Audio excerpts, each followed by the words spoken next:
बिस्मिल्लाहिर्रहमानिर्रहीम। Today's topic of discussion is mnemonics of blood pharmacology. आज की इस वीडियो के अंदर ब्लड फार्माकोलॉजी के मिमोनिक्स को कवर करने वाले हैं। सबसे पहला मिमोनिक है क्लोपिडाग्रिल। क्लोपिडाग्रिल यूजेस क्लोपिडोग्रिल। तो क्लोपिडाग्रिल अगर स्पेलिंग पर फोकस करती है CLOPI। CL से बनेगा क्लॉट। क्लोपिडाग्रिल क्लॉट की फॉर्मेशन को प्रिवेंट कर देती है। OPI से बनता है ओरल प्लेटलेट इनहिबिटर। तो ये एंटी प्लेटलेट ड्रग होती है। इसके बाद है कॉन्ट्राइंडिकेशन टू वारफेरिन कि वारफेरिन की क्या कॉन्ट्राइंडिकेशन होती है। AF beat हीरोइसली।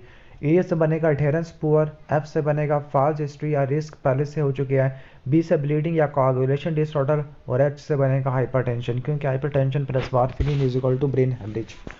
कुछ ऐसी ड्रग्स होती है जो मेगालोब्लास्टिक अनीमिया करवाती है। तो वो कौन कौन सी ड्रग होती है। मैपल। M से मिथोट्रेक्सेट। A से बनेगा एजिडोथायमिडीन जिसको हम कह सकते हैं एजिडोवेडिन। NRTI है। फेनिटोइन फोलेट की डेफिशिएंसी करवा देती है। लिवर डिजीज और एथेनॉल इनकी वजह से मेगालोब्लास्टिक अनीमिया हो जाएगा।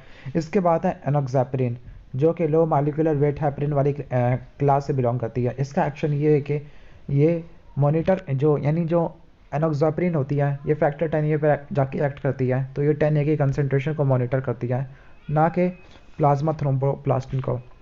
इसके बाद है थ्रोम्बोलिटिक एजेंट। थ्रोम्बोलिटिक एजेंट को याद करने का मिमोनिक होता है USA यूरोकाइनेस, स्ट्रेप्टोकाइनेस, आल्टिप्लेस। वारफेरिन के इंटरेक्शन को अगर आपने पढ़ना है तो उसके लिए मिमोनिक है एकेडमिक सेक्शंस या सेक्यू। अब A से इमिड्रियोन होते हैं, C से सिमिट्रिडीन, A से एस्पिरिन। वैसे आपने इंटरेक्शन वाले टॉपिक को छोड़ दिया करो क्योंकि MCQ में भी नहीं आते। वारफेरिन के एक्शन है वारफेरिन मॉनिटरिंग WEPT। अब WEPT से क्या बनेगा। Warfarin act on extrinsic pathway and is monitored by PT। ठीक है, वारफेरिन किस पाथवे पे जाके काम करती है। ये काम करती है एक्सट्रिंसिक पाथवे। तो उसका मिमोनिक होता है वेप्ट। वीप से वेप्ट होता है। इसके बाद वारफेरिन का मेटाबॉलिज्म है तो यहाँ पे मिमोनिक है स्लो ऑनसेट ऑफ मेटाबॉलिज्म होता है। ठीक है, क्विक विटामिन के एंटागोनिस्ट हमें देना पड़ता है। स्लो से L से स्मॉल लिपिड सॉल्युबल मॉलिक्यूल है।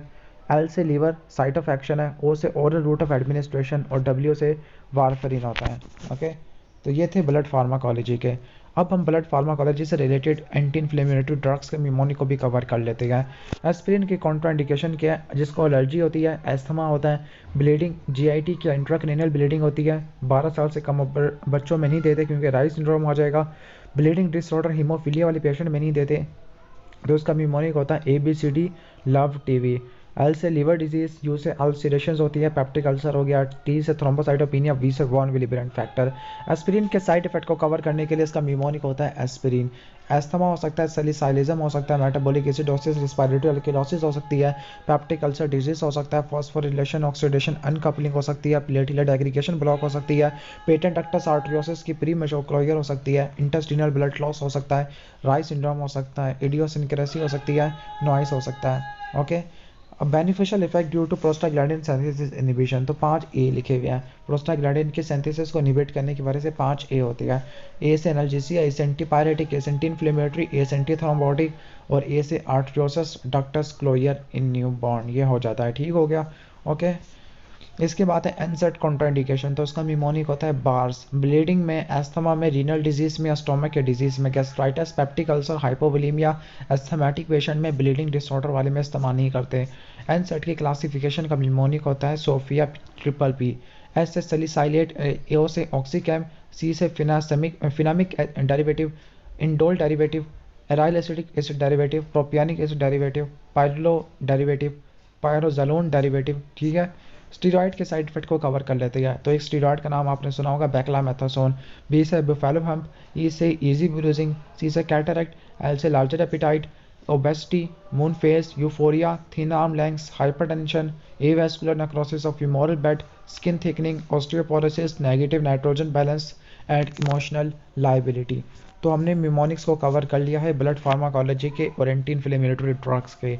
अगर आपको वीडियो अच्छी लगी हो तो वीडियो को लाइक कर देना, चैनल पर नहीं हो तो सब्सक्राइब कर देना। इनके प्ले स्टोर पे ऐप है BMC मिडोनिक्स के, तो आप डाउनलोड कर सकते हो।